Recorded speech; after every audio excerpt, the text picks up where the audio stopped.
I thought all these sweet treats were too much for one person to handle. So I headed down to the Garrison Library to meet Jennifer and share the goodness, and also to find out a little something about sweet tea throughout the ages. Justin, do you take milk first in your tea or? No, I like my tea black, please. Okay.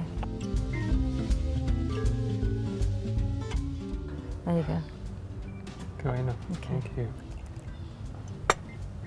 Thank you. Milk first. Traditionally, it was always milk first so that the boiling water would not crack the glaze of the china cups. So there was always a reason for it, so that it would temper the hot liquid going in and it would not crack. Today I've made some empire cake, which I brought for you. I've got some chocolate cake and some tortilla de pasa, which I think tortilla de pasa is quite a Gibraltarian dish. It is, isn't it? Yeah, that we tend to have here. And quite intriguingly is the empire cake, which with the name empire cake, I'm not really sure where that sort of came from. Yeah, well, from the British Empire. Clearly, but because I think it's really interesting that something like empire cake remains like a cake that I think in Gibraltar, at least certainly in your family, has been a constant. Yeah, but when you look at it, it's just, you think, it's just a fruit cake. So why not call it fruit cake? Why call it empire cake? Oh, but yeah, there's a very specific reason why, of course, and this is because in the first decades of the 20th century, in the early 1900s. There was an awareness, I think, of the importance of the empire and of supporting economies within the empire. Empire Day was celebrated every year. Initially, I think, in Canada, but not widespread across the colonies, and certainly not in Great Britain or Gibraltar until the first decade of the 20th century. Empire Day would be celebrated in Gibraltar, certainly in the Alameda Grand Parade. Okay. And there'd be a wonderful festivity, open-air concerts, the scouts would parade, the governor would be present, would give a speech, and there'd be a fair. So it'd be a bit similar to a sort of a national day now, but back then it would be sort of Empire Day. Would be far more global, yes, a far more global reach. But it's interesting, when we get to empire cake, and there's also empire biscuits, empire pudding, we're talking also about a very deliberate effort post First World War to support the economies of the British Empire. Clearly, after the First World War, Great Britain financially and economically was in desperate need of income, and this was a way to support these ingredients, these goods, and to protect imports. Okay, so it's a bit similar to what we have now, which is British sourced beef, British sourced products. Everyone's trying to say, why get food from abroad when you can have perfectly good ingredients here in Britain? Yeah. Well, but in the case of empire cake, most of the ingredients don't come from Great Britain. And in the case of the empire pudding, which I think in 1922, instead of Christmas pudding, the Christmas pudding became renamed as Empire pudding. But most of the ingredients, for example, the dried fruit, the rum, certainly for a Christmas pudding, came from Jamaica, the West Indies, other parts of the empire. But this was a way to protect those imports, to protect goods that came from the empire and which benefited the British economy. And for example, your empire cake is an example of this initiative to protect and to encourage purchases from within the UK and the empire. So we get this nice cake, which I'm very excited to try because I'm a big fan of cake. So. Well, and we'll wash it down with a bit of tea. Again, where would the British Empire have been without a good cup of tea? Exactly, no, nothing more British than a cup of tea. I have to say that is very, I think, very much in keeping with the theme of today's chat, that we are filming in the Garrison Library. Again, I think an institution, one that has become a very Gibraltar-based institution, but historically, the Garrison Library has in itself been a symbol of Britishness and of the British Empire overseas. So here we are having a lovely cup of tea that probably came all the way from India or Ceylon. Yeah. And we're about to enjoy a lovely slice of empire cake. So it's perfectly fitting that we're here in the gardens today. Perfectly fitting. Okay, well let's cut into this and have a look.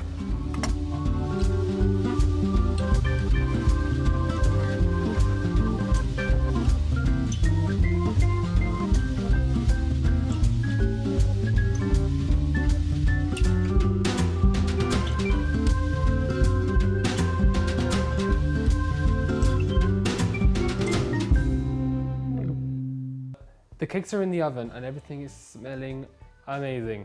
So we are going to move on to the next dish, which is the torrijas. And torrijas is something which I've had as a little kid, and I think many Gibraltarians have had.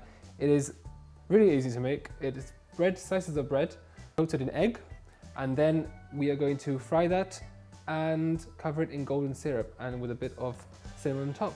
It's just a little sweet treat that we can have at the end of the day.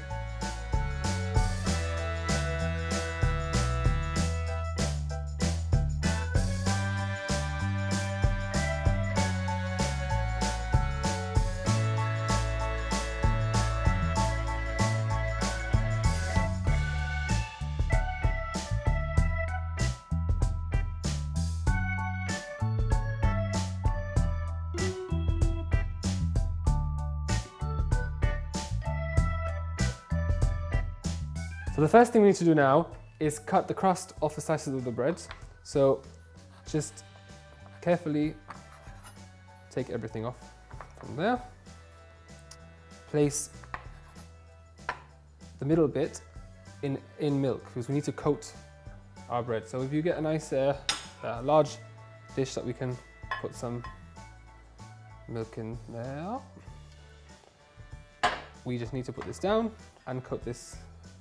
That way what we want is the bread to soak up all that milk. So while we cut the other pieces, someone's already soaking there. And we'll do this with all 4 slices because 4 slices should be enough for at least 2 or 3 people because it's very sweet and it's very filling. So we don't want to have too many slices each. And that's it. We put that in there and it's all soaked up. We can flip it over so that everything is coated. Just like that. So there we go. So now that this is done, we need to beat 2 eggs in a large enough dish so we can then coat the bread in the egg. Beat the eggs in there. And now do the same as you did with the milk, just straight into the egg. And 2 eggs should be enough for 4 slices of bread. If you get too much, you can drain it out like that. Go. And last one, so we can drain out some of the milk. Now that it's been dipped in the milk and the egg and everything's covered generously, we're going to go and fry it in our hob in a bit of oil in there so everything's all crispy and soft in the middle. So let's go ahead and do that now.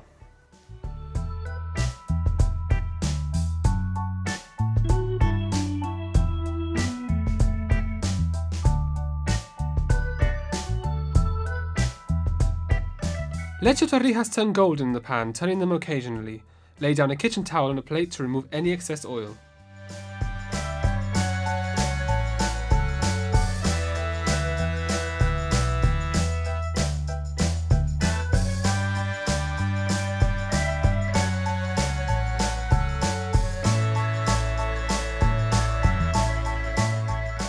So the torrijas are all fried, they're all been covered in egg and milk.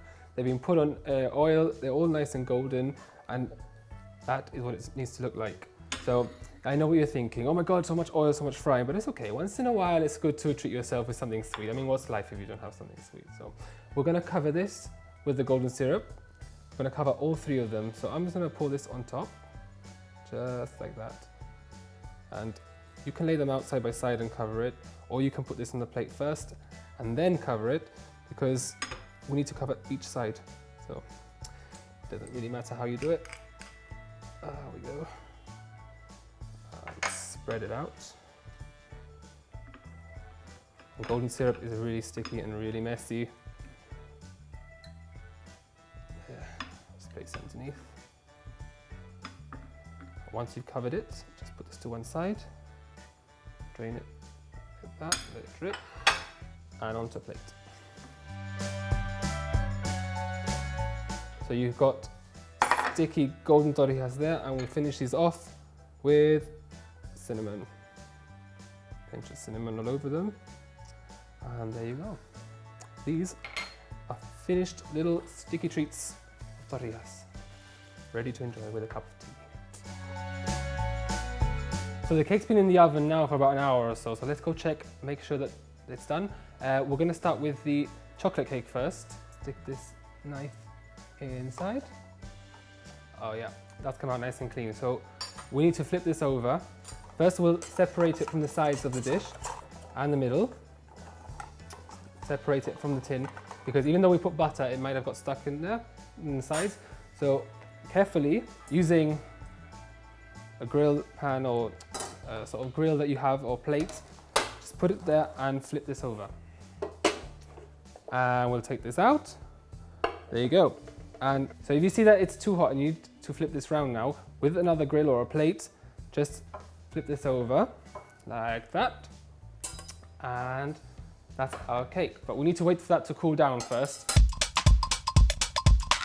Meanwhile, it's time to prepare your melted chocolate topping. Heat up some milk on the hob. Once it's warm, add your chocolate bar and melt over a light heat until you end up with a luscious, creamy mixture to cover your cake.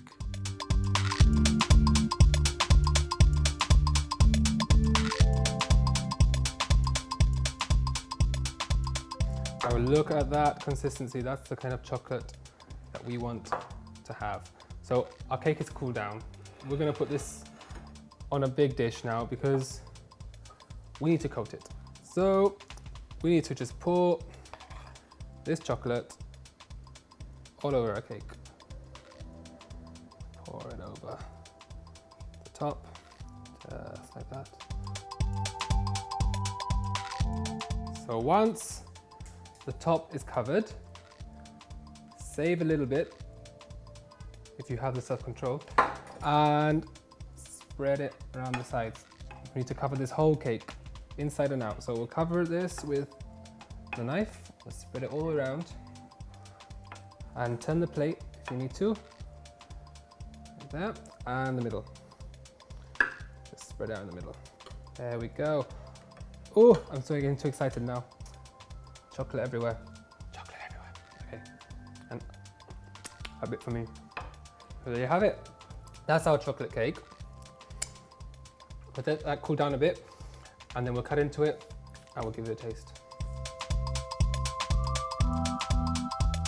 Empire cake's done. We just need to flip this over now and check out how crumbly and how great this is going to be.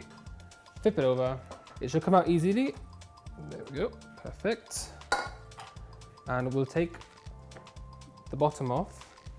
We don't need this. And we'll take the greaseproof paper that we put underneath off as well. Let's just peel off. So. And with a plate on top, we flip this over. There we go. And that is our Empire cake, which is going to be brown and crusty on the outside. It's going to be really soft and crumbly in the middle, along with our chocolate cake and our torrijas. So there you have it, 3 mouth-watering naughty treats perfect for any tea time or party, or any time after that. It's always a good time for cake.